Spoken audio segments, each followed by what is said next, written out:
Hello.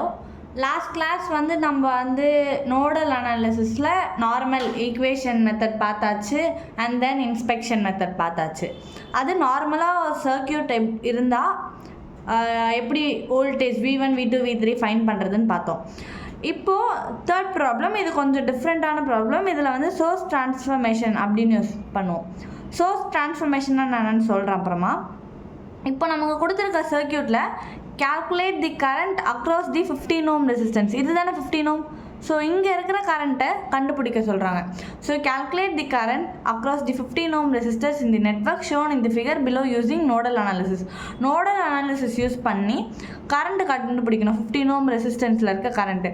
So இப்போது நமக்கு voltage இருக்குது அப்படின்றப்போ வோல்டேஜ் இருக்குது, ரெசிஸ்டன்ஸ் இருக்குது, கரண்ட்டு ஃபைன் பண்ணால் ஓம்ஸ்லா I = V/R அப்படின்ற ஃபார்முலாவில் சப்ஸ்டியூட் பண்ணி ஆன்சர் கண்டுபிடிக்கலாம். ஸோ வோல்டேஜ் நம்ம நோடல் அனாலிசிஸ் கரண்ட் கண்டுபிடிக்கிறதுக்கு முன்னாடி வோல்டேஜ் கண்டுபிடிக்கணும்ல. இங்கே எப்படி வோல்டேஜ் கண்டுபிடிப்போம்? நோடல் அனாலிசிஸ் யூஸ் பண்ணி. ஃபஸ்ட்டு ஸ்டெப் என்ன பண்ண போகிறோன்னு பார்த்தீங்கன்னா, சிம்பிளிஃபை பண்ண போகிறோம் அந்த சர்க்கியூட்டை. இங்கே எனக்கு 20 ohm ரெசிஸ்டன்ஸ் இருக்குது, அப்புறம் இங்கே 100 volt இருக்குது. ஸோ இப்போ எனக்கு 100 voltம் 20 ohmம் சீரீஸில் இருக்குது, தெரியுதா? ஸோ இது சீரீஸ். எந்த ஒரு பிரான்ச்சுமே நடுவில் இல்லைன்னா அது சீரீஸ். பிரான்ச் இருந்தால் அது parallel. ஸோ இப்போ எனக்கு இங்கே பாருங்கள், 100 voltம் 10 ohmம் சீரீஸில் இருக்குது. சோர்ஸ் ட்ரான்ஸ்ஃபர்மேஷன் ஒன்றுமே இல்லை, ஓம்ஸில் அப்ளை பண்ண போகிறோம். இதை வோல்டேஜ் சோர்ஸை நான் கரண்ட் சோர்ஸாக கன்வெர்ட் பண்ண போகிறேன்னு வச்சுக்கோங்களேன். I = V/R. வியோட வோல்டேஜ் என்ன? 100 volt divided by R 20. So 100/20. அப்போ கரண்ட் என்ன வரும்? எனக்கு 5 amps. ஸோ இப்போது கரண்ட்டு கண்டுபிடிச்சாச்சு, வோல்டேஜை கரண்ட்டுக்கு மாற்றிட்டோம். ஆனால் எனக்கு இங்கே வோல்டேஜும் ரெசிஸ்டன்ஸும் சீரீஸில் இருக்குது. அதை நான் சோர்ஸ் ட்ரான்ஸ்ஃபர்மேஷன் படி எழுதக்குள்ள கரண்ட்டை ரெசிஸ்டருக்கு பேரலாக எழுதணும், ஓகேவா? ஸோ எனக்கு சீரீஸில் இருக்க வோல்டேஜ் ரெசிஸ்டன்ஸையும் பேரலல் கரண்ட் சோர்ஸும் ரெசிஸ்டரும் எழுதணும், ஓகேவா? ஸோ இதுதான் சோர்ஸ் ட்ரான்ஸ்ஃபர்மேஷன். இதுவே எனக்கு இங்கே கரண்ட்டும் பேரலில் ஒரு ரெசிஸ்டர் இருந்தால் அதை கிளப் பண்ணி B = IR ஃபார்முலாவில் வோல்டேஜ் கண்டுபிடிச்சிருவோமா? கண்டுபிடிச்ச வோல்டேஜை சீரீஸில் எழுதுவோம். ஸோ சீரீஸில் இருந்தால் அதை பேரலில் எழுதுவோம், பேரலாக இருந்தால் அது சீரீஸ்க்கு கன்வெர்ட் பண்ணுவோம், ஓகேவா? ஸோ இப்போ நெக்ஸ்ட்டு இந்த பக்கம், இப்போ இந்த பக்கம் பண்ண மாதிரி அதே மாதிரி இந்த பக்கம் பண்ணுவோமா? ரெசிஸ்டரும் வோல்டேஜையும் சோர்ஸ் ட்ரான்ஸ்ஃபர்மேஷன் யூஸ் பண்ணி கரண்ட் சோர்ஸ்க்காக கன்வெர்ட் பண்ணி சீரீஸில் இருக்கிறத பேரலுக்கு ட்ரா பண்ணிட்டோம், ஓகேவா? இப்போ இந்த சர்க்கியூட்டை ரீட்ரான் பண்ணலாமா? இப்போ இதுக்கு கண்டுபிடிச்சிருக்க கரண்ட் சோர்ஸ் என்ன? அதாவது இதுதான் இப்போது ஃபஸ்ட்டு கரண்ட் நான் கண்டுபிடிக்கிறது 5 amps சீரீஸில் இருக்கா? அப்போ நான் இந்த ரெசிஸ்டன்ஸை பேரலில் போட்டுக்கலாமா? தெரியுதா? ஸோ இது பேரலல் ரெசிஸ்டர், இது பேரலில் இருக்க கரண்ட் சோர்ஸ். அதே மாதிரி இந்த கார்னருக்கு வாங்களேன், 10 ohm ரெசிஸ்டர் சீரீஸில் இருக்குது with respect to 80 voltage source.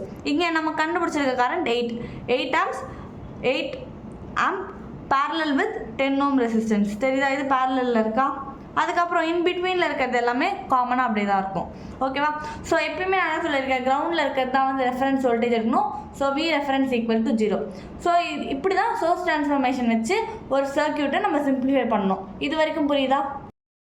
So last problem பார்த்த மாதிரி சேம் கரண்ட் என்டரிங் நோடு 1ல் 5 amன்ற கரண்ட் சோர்ஸ் மட்டும் தான் என்டர் ஆகும். Current leaving nodal I = V/R. இது நான் ஈக்குவேஷன் மெத்தட்லேயே போட்டுக்கிறேன், நீங்கள் வேணால் இன்ஸ்பெக்ஷன் மெத்தட்லேயும் போடலாம். ஸோ கரண்ட் லீவிங் நோடல் இந்த I = V/R.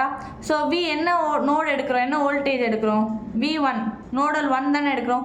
So V1 divided by அங்கே இருக்க ரெசிஸ்டன்ஸ். அதே மாதிரி இது காமனாக இருக்கிறதுனால V1 - V2 டிவைடட் பை 15.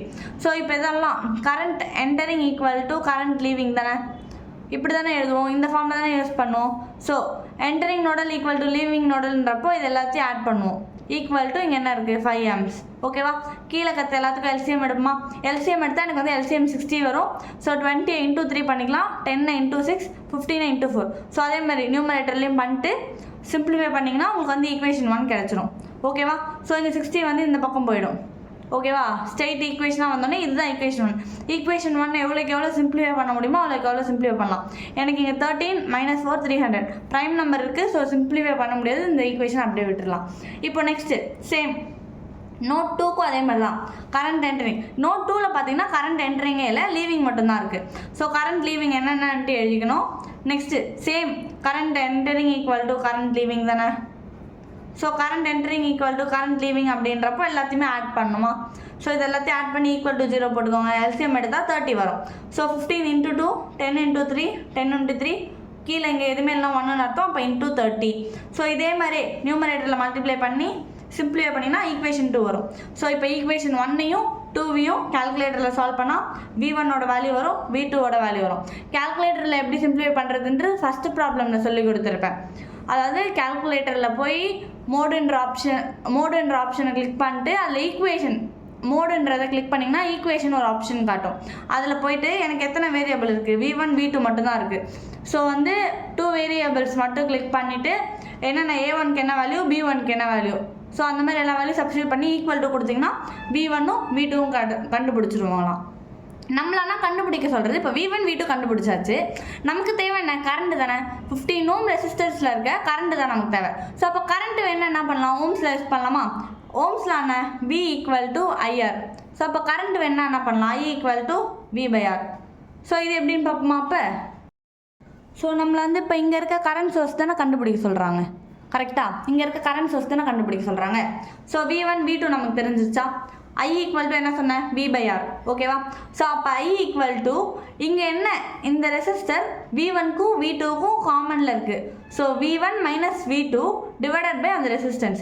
இப்போ V1ஓட வேல்யூ என்ன, 15 மைனஸ் எனக்கு வந்து இது வந்து ஃபார்முலாவில் இருக்க மைனஸ், அதுக்கப்புறம் இது V2ஓட வேல்யூ -2.6 26.3 டிவைடட் பை R என்ன ரெசிஸ்டருக்கு, 15 ஓம் ரெசிஸ்டன்ஸ் தான் கண்டுபிடிக்க போகிறோம், டிவைடட் பை 15. ஸோ இங்கே மைனஸ் என்ன ஆகும், ப்ளஸ் ஆகிடும். So 15 + 26.3 divided by 15.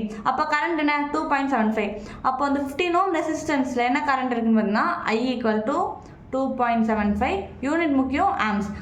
கரண்ட்டாக இருந்தால் யூனிட் வந்து ஆம்ஸு, வோல்டேஜாக இருந்தால் கரண்ட் வந்து வோல்ட், அதாவது வீன்னு ரெப்ரசென்ட் பண்ணும். ஓகேவா? ஸோ வந்து இது வந்து நார்மலாக சோர்ஸ் டிரான்ஸ்ஃபர்மேஷன் மட்டும் வச்சு யூஸ் பண்ணுற மெத்தட். இன்ஸ்பெக்ஷன் மெத்தடில் போடணும்னு அது அவசியம் இல்லை. ரொம்ப ஈஸியான மெத்தட் தான். சோர்ஸ் டிரான்ஸ்ஃபர்மேஷனோட கன்வர்ஷன் தெரிஞ்சால் ஈஸி. சிம்பிளாக சொல்ல போனால் சீரீஸில் இருந்தால் அது பேரலில் மாற்றுவோம். வோல்டேஜும் ரெசிஸ்டன்ஸும் சீரீஸில் இருந்தால் கரண்ட் கண்டுபிடிச்சி கரண்ட்டும் ரெசிஸ்டன்ஸையும் பேரலில் மாற்றுவோம். இதுவே எனக்கு கரண்ட்டும் ரெசிஸ்டன்ஸும் பேரலில் இருக்குன்னா அப்படியே வைஸ் வெர்சா வோல்டேஜ் கண்டுபிடிச்சிட்டு வோல்டேஜ் கூட ரெசிஸ்டன்ஸ் வந்து சீரீஸில் ட்ரா பண்ணுவோம். அவ்வளோதான். தேங்க்யூ.